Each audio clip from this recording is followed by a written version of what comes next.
Lesson 51, we're going to investigate isosceles triangles a little bit deeper. And if you remember, an isosceles triangle has two congruent sides. So this would be an example of an isosceles triangle. It has two congruent sides. Now, if a triangle is isosceles, we can also automatically know that our base angles are congruent.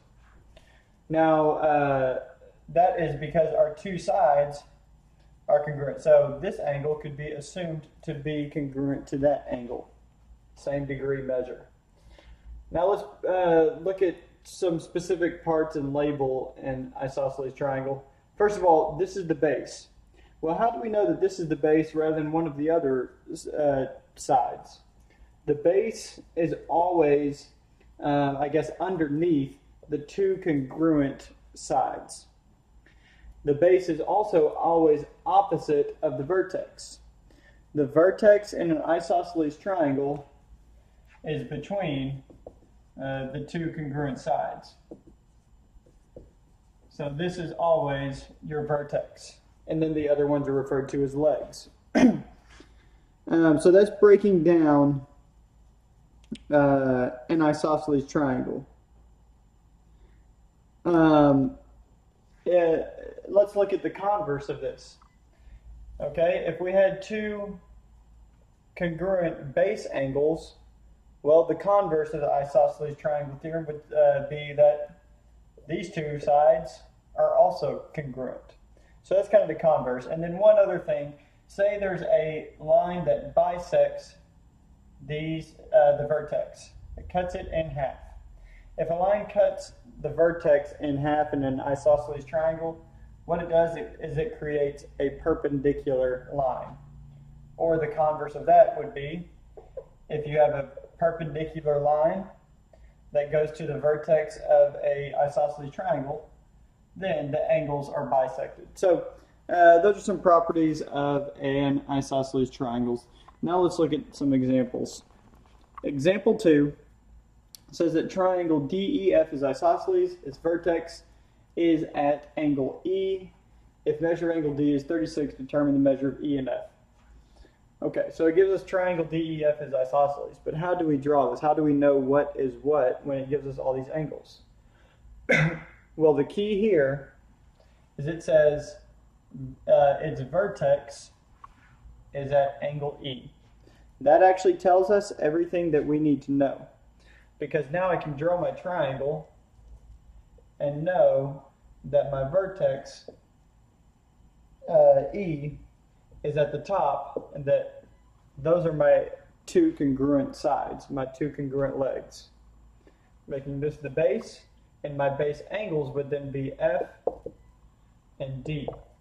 Doesn't matter if those are swapped at all, because they're the same. So now let's look at what it gives us. Angle D is 36. Determine measure of angle E and F.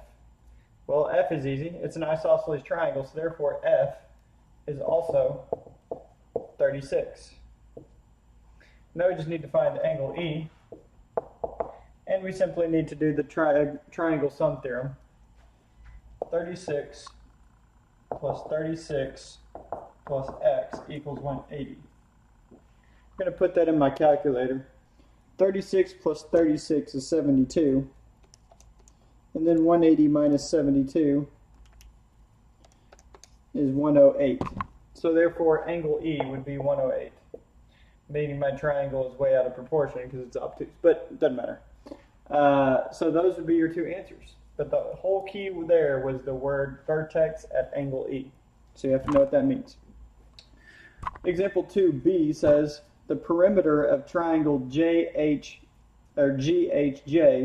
is 12 inches. So we have a triangle here, and its perimeter equals 12. It says angle G and angle H are congruent.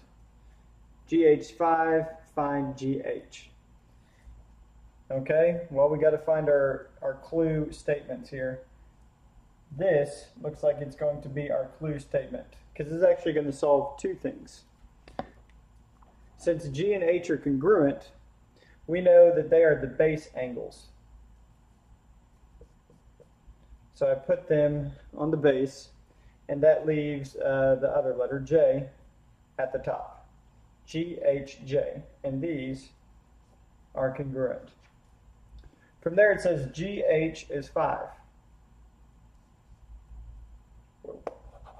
GH is 5. Find GJ.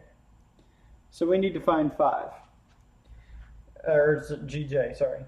I'm going to call this X. Well, this looks like it's tough to solve. How are we going to find this side when we don't know the other side? What are we going to use? Well, let's look at what it gives us. It gives us perimeter of 12, and we know that perimeter is all the sides added up. So what we could say is 12 equals 5 plus GJ plus JH. So 5, I don't know why never mind. 12 equals 5 plus side GJ, just change it, plus side JH. And then from here we know that the base angles are congruent. So therefore, these sides are actually congruent. It's isosceles triangles. So we can substitute the value of GJ in for JH or vice versa because they're the same. So we can say 12 equals 5 plus 2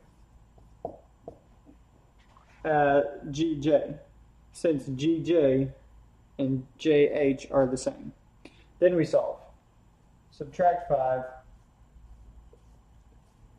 7 equals 2 GJ.